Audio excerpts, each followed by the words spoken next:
Realistic self-worth for scapegoat survivors of a narcissistic parent. Is it hard to feel like you deserve the praise you might receive from people? Do you hold yourself to secret and perfectionistic standards? Have these standards motivated you, yet been impossible to achieve? Well, the scapegoat child to a narcissistic parent has to share the only reality that that parent will allow. And in this distorted version of reality, the child is to blame for all of the family's problems. The child is accorded less status than the rest of the family and deprived of basic privileges. To take part in this reality, the child must determine that they deserve this treatment. Scapegoat children can hedge against feeling completely devalued, though. And I think this can be part of their psychological resilience. They can create secret and perfectionistic ways of feeling good about themselves, and these ways are only known to the child. Their secrecy prevents them from being overtly at odds with the family's very distorted reality. In today's video, I explain how a scapegoat child manages to stay a part of the family's reality and have a way to believe self-worth is possible. This is an adaptive way to survive an abusive childhood. In adulthood, this secret and perfectionistic basis for self-worth can create problems. And I'll explain how the scapegoat survivor can use current relationships to know it's safe to have shared and realistic standards. This recalibration of standards can produce a more solid basis for self-worth. Well, my name is Jay Reed, and I'm a licensed psychotherapist in California, and I specialize in recovery from narcissistic abuse. In my professional and personal experience, I've worked to identify the fundamentals to the process of recovery. And this has led me to what I call the 3 pillars of recovery. Pillar number 1 is making sense of what happened so that you can know it wasn't your fault.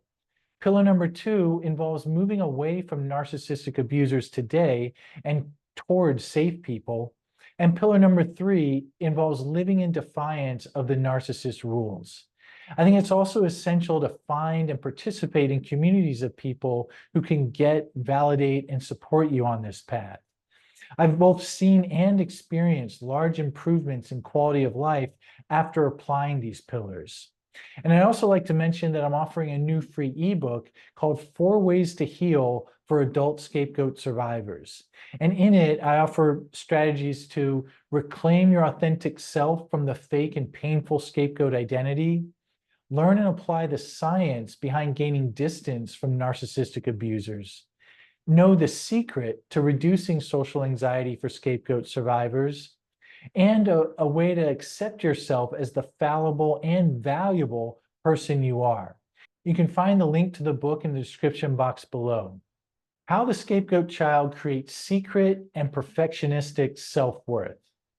Well, I consider myself lucky to have been able to work with many scapegoat survivors in the capacity of therapy. And I'm always struck by their ability to eke out a basis for self-worth amidst the emotional abuse they grew up in. Despite being treated as if they are worthless at home, they might not give up the quest to know how they can have value in this life somehow. Maybe this means noticing what they are drawn to in the wider world, or paying attention to how people outside the home react positively to aspects of who they are. With this information about themselves, they may create standards around that information. And if these standards are met, then the scapegoat child can feel deserving of pride. These standards, though, tend to be perfectionistic. They have no well-meaning adult around to help them learn reasonable expectations for themselves. So as a result, their expectations for themselves tend to be unrealistically high. All around the scapegoat child and this secret chamber of self-worth are the narcissistic family's messages that the child is worthless. So the result of not meeting their own standards is feeling confirmed as the worthless person the family claims they are. This can result in a tormenting cycle of pursuing perfection, falling short because they're human, and feeling worthless. The necessity of secrecy. Well, the narcissistic parent's trump card is that if the scapegoat child insists on their worth, then their parent will not recognize them in a psychological sense. Not being recognized psychologically by a parent can make a young child feel like nobody to no one. As such, the child must find a way to be who the parent will or can see them as. And that means embodying the worthlessness that the parent cannot stand in themselves. The knowledge of the child's self-worth must remain secret so they stay who the parent needs them to be. If it leaks out, then the narcissistic parent will likely intensify their coercion to get the child to see themselves as worthless. This means acting with more punitive hostility or coldly withdrawing from the child in order to get them back into that worthless position. The resulting flimsiness of the scapegoat child's self-worth. Well, these features combine to create a very fragile but mercurial experience of self-worth for the scapegoat child. Since their standards for themselves are so high, they cannot be reliably met.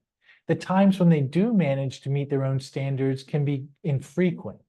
So the child may also feel fraudulent because of how unrealistic it is to attain such high standards. They know that as a fallible human, perfection is near impossible to reach. So as a result, they may feel inauthentic when they approach such standards that they hold. Last, their moments of feeling good about themselves can seem like pure luck and not something they can replicate. Upon experiencing success, they may feel dread at the prospect of repeating the success. Well, let's look at another anonymized case example to illustrate. Greg grew up in a family that sought to tear him down at nearly every turn. Led by his pathologically narcissistic father, they would react with contempt and disgust at his very presence. He internalized a lot of this disgust and believed that he was objectionable to others. One trait, though, that Greg protected was his physical aggression. He loved to play football at recess during elementary school. He was big for his age, and his friends had a hard time bringing him down when he had the ball, and he just loved how this felt. When he entered junior high school, he was intent on joining the school's team. Despite being verbally attacked most nights after dinner by his father, he believed in his ability to do well on the team. Greg did make the team, but didn't crack the starting lineup. And this pained him, and he felt like his family was really right about him. One day, midway through the season, Greg had a breakthrough at practice. The first team running back was out sick, and Greg was told to participate with the first team. He knew all of his assignments and ran the ball well. He even scored a touchdown on one play. His coach remarked, "Wow, Greg, I didn't know you had this in you. You're going to be starting or close to starting for the rest of your time here at this school." Well, Greg was initially elated. He felt like he'd reached the top of the mountain that he'd been climbing for so long. When he went home, he couldn't wait to get up to his room and just reflect on that day at practice. He told no one in his family what had happened. In his room, he relived the plays he made and what it felt like when his coach told him that he'd always be in or near the starting lineup. He felt like no one could touch this good feeling, not even when his father barged into his room and started yelling at him for not taking the trash out. Well, when Greg woke up the next day, he felt nervous. Practice was going to happen later that day, and he worried that he wouldn't be able to do what he'd done yesterday. He tried to reason with himself that he was the same player, but the nervousness didn't go away. As the day wore on, he felt a nebulous dread on top of the nervousness. He was having an increasingly harder time imagining that the practice would go well this time. Well, by the time Greg got to the practice field, his nervousness was at a 10. He went through the warm-up drills okay, but when it was time to practice the plays, his coach said, "Okay, Greg, get in there with the first team. Let's see what you did yesterday again." Greg felt like he had already lost something. The first play was designed for him to be pitched the ball on a sweep around the edge, and the ball was hiked, but his legs felt like jello as he ran looking for the quarterback to pitch him the ball. Now the ball was coming as the quarterback pitched it to him, and he knew he wasn't going to be able to catch it. His hands landed on it, but the ball fell to the ground, and just then a defender tackled him quite hard to the ground. Greg could not catch the pitched balls at him for 5 plays in a row. His coach asked him what was the matter, and Greg could only shrug. He really didn't know. Finally, his coach told him to get on the bench and told someone else to run with the first team. Well, Greg's experience illustrates how he had to create a private and perfectionistic source of self-worth that felt ultimately unsustainable and fraudulent. This is what made him so nervous the day after his successful practice. Scapegoat children and survivors like Greg are led to conclude that they're not in control of the events that lead to them feeling self-worth. This just happens to them and they have no influence over whether it will happen again. Greg felt this way when he woke up that next morning. He had nowhere inside of him to recognize that it was his skill and determination that drove the good day at practice the day before. He could only believe it was a matter of fortune, and he had no idea if it would strike again. Forming a shared and realistic basis for self-worth. It may come as no surprise that the answer to this problem involves relationships with safe people today. The reason is that showing you value yourself used to threaten the relationship you needed most with your parent. In order to know it's now safe to do this, we all need experience in new important relationships, which argues otherwise. You're most likely to find this type of new experience with people who are safe to be close to. Making your secret self-worth known to others. Well, one common concern among scapegoat survivors is how to identify safe people. Here are 3 indicators of whether someone may be safe to share your worth with. Number 1, they tell or show you what they value about you. If a friend or partner goes out of their way to emphasize what they value about you, then they are likely safe. Number 2, they agree with you about your reasons for valuing yourself. This often comes in the form of telling them something you are proud of and seeing their affirming reaction. And 3, they're not threatened by your expressions of your worth. This means that they do not slight or find fault with your reasons for valuing yourself.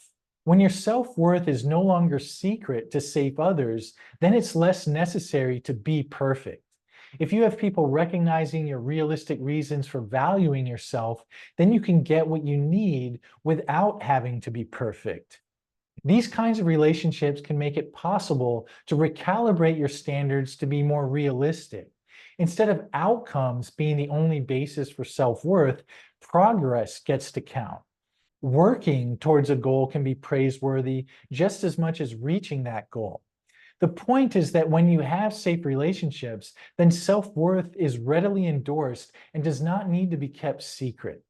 Well, I hope you found this week's video useful if the idea of kind of carrying around a secret, though perhaps unrealistic source of self-worth within resonates, and how that secret compartment can be kind of gradually opened in safe relationships so that it becomes more of a kind of a natural part of one's quality of life. And with that, I want to thank everyone for your continued engagement with the channel and all the resources that surround the channel, from the books to the courses and the webinars. Yeah, it's just, as I say every week, tremendous to get to be a part of this community and to see one another sharing your own ideas or thoughts or even challenging questions about some of this content. Yeah, it's such a vibrant community that I just feel heartened by each and every week. So with that, I look forward to posting again next week on Friday. And from Brizo back there, myself, we look forward to seeing you then. Take care.